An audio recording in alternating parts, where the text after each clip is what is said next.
Hello and welcome back. This is part 2 of a video.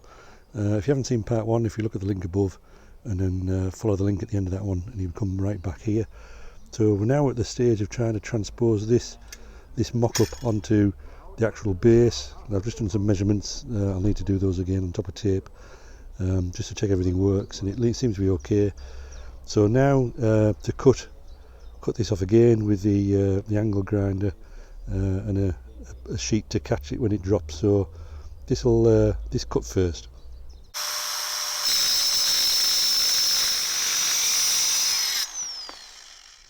Yeah, so like that military Morse key, that went okay. There's a little lip I'll file off on the end, that's when it drops. I didn't have a way of holding it, but yeah, so tidy this up, file off the sharp edges and then mark up for drilling.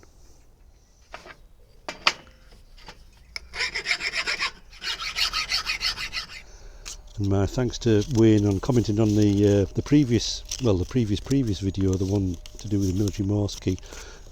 He said you can sand this down, which you can. So I've just got some 120 just to smooth off this cut edge. So thanks for that, Wayne. So I've transposed those measurements onto the base. It doesn't have to be exact copy, but clearly when it's on here, everything needs to be square. So that's a mirror image of that. I've got a 4mm drill which fits those holes. I need to find some bolts.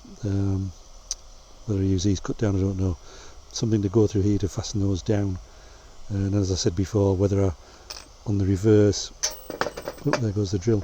On the reverse, whether I use feet as a standoff and then the wires sit here, or I get brave with that grinder and cut grooves into this.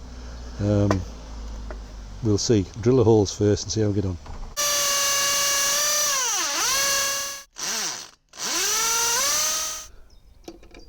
Seems to have survived.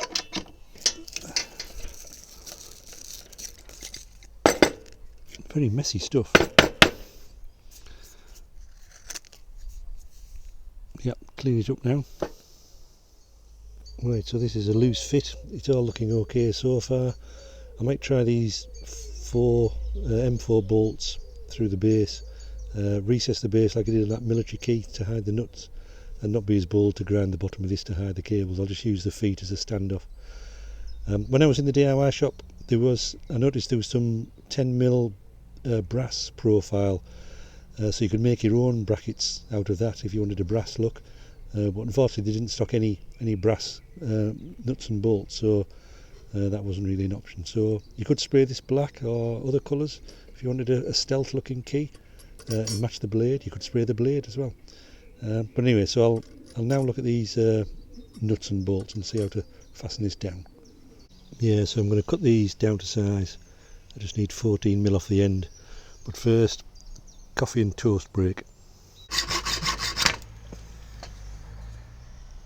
Well, it had to happen at some point. I made a mistake. So I've cut the bolts this length to allow for a washer.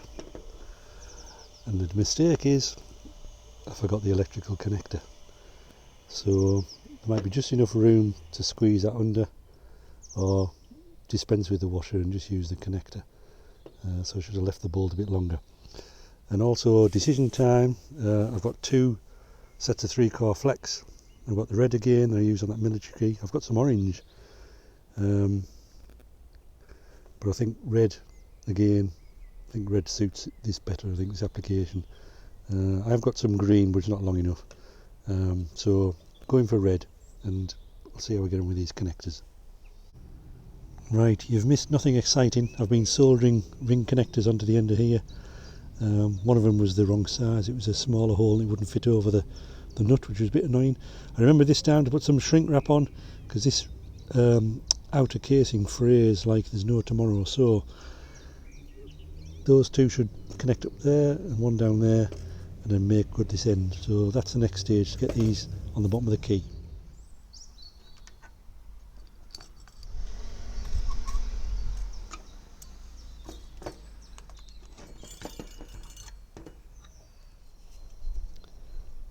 So that seems to have gone okay. I just need to line everything back up now. Like on the other key, I haven't got a cable tie, something to restrain something to hold that. Anyway, we'll see. I'll get everything lined up and see how it looks. Need to find some feet as well.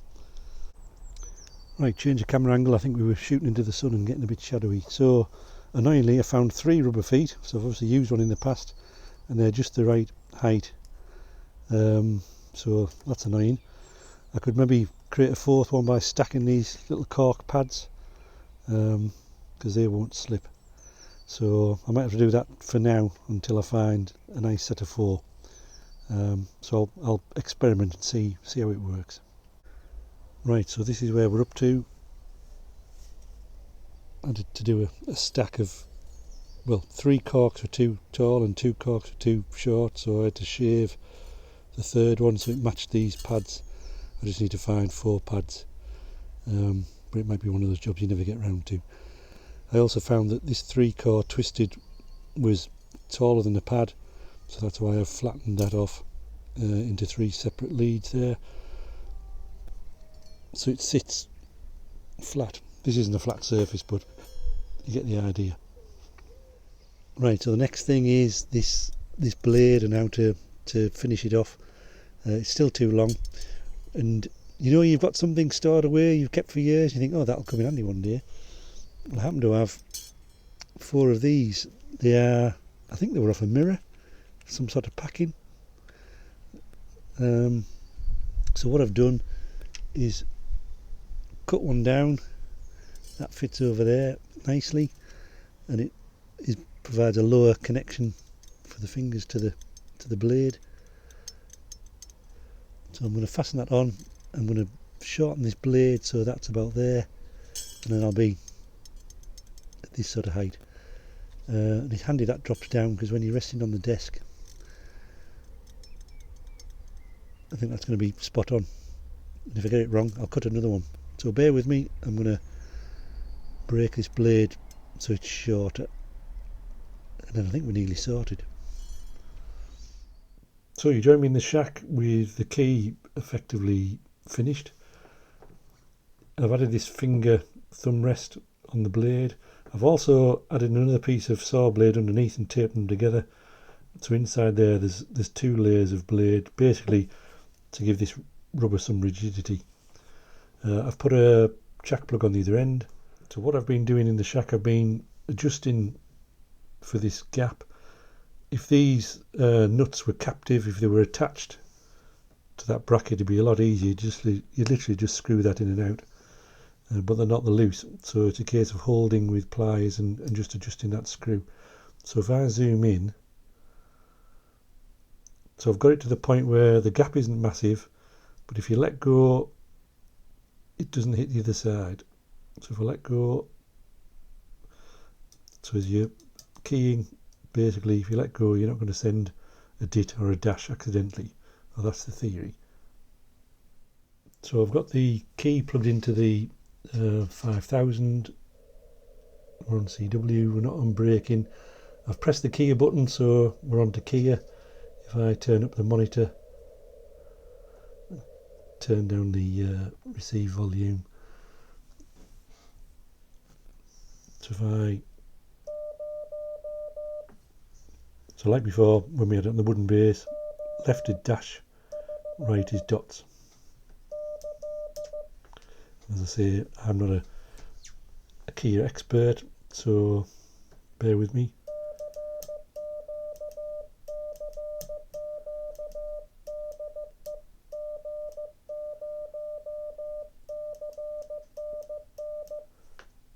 So that seems okay. Like I say, it takes a bit of fettling to sort that. Yeah, really happy with that. Just needs a little plaque with a name. So just a few final things to mention. It needs new feet to, basically you want to stop it sliding about.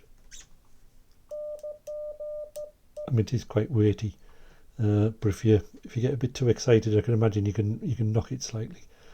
So some stickier feet, plus maybe that rubber sticky mat you can get, just a little piece under there, and once you've got your comfortable desk position, then that'll be fine.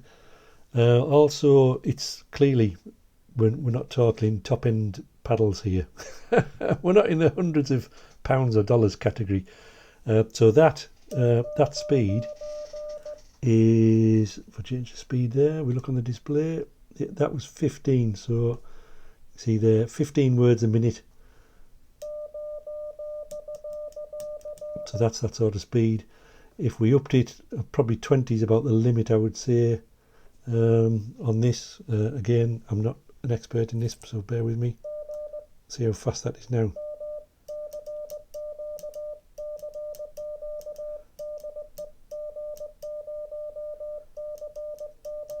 Ooh. So 20, and that's plenty. 20 is plenty for me. 20 is probably about as fast as you can go. I don't know whether you can go any faster on this sort of key. The rig will go up to 60, but with this gap and the way it's designed, you're limited by this setup. So it'll never go at lightning speed. Crikey. Ooh.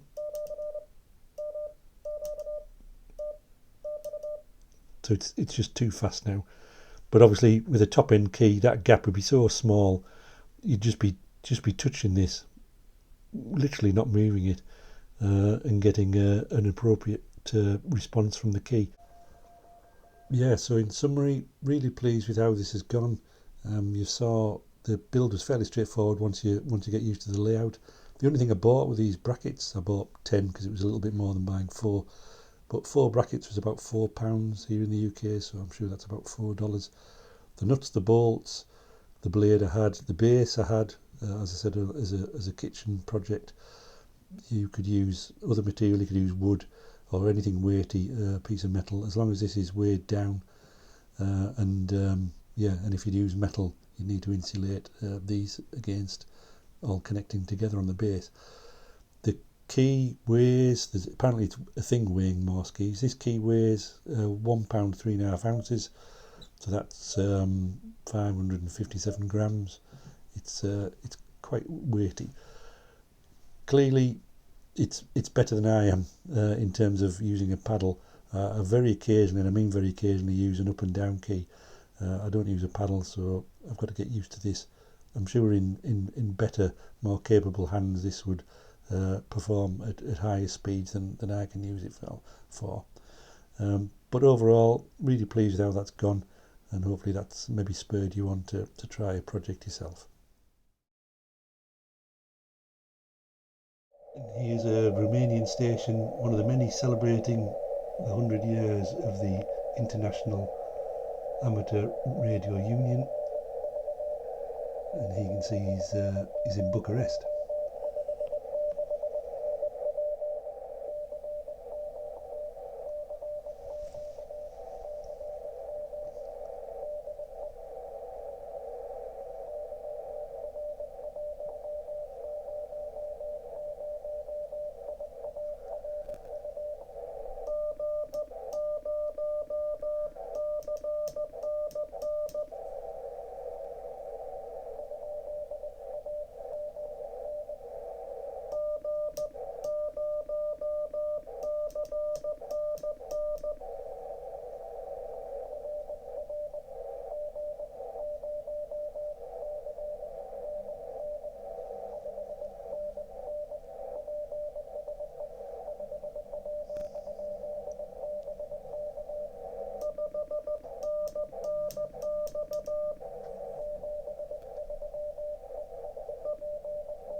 But it's stressful when you're recording it live. I wasn't quite sure what he meant by 5 watts, whether he was asking if I was on 5 watts or I think he was telling me he was on 5 watts. Anyway, hopefully you enjoyed that.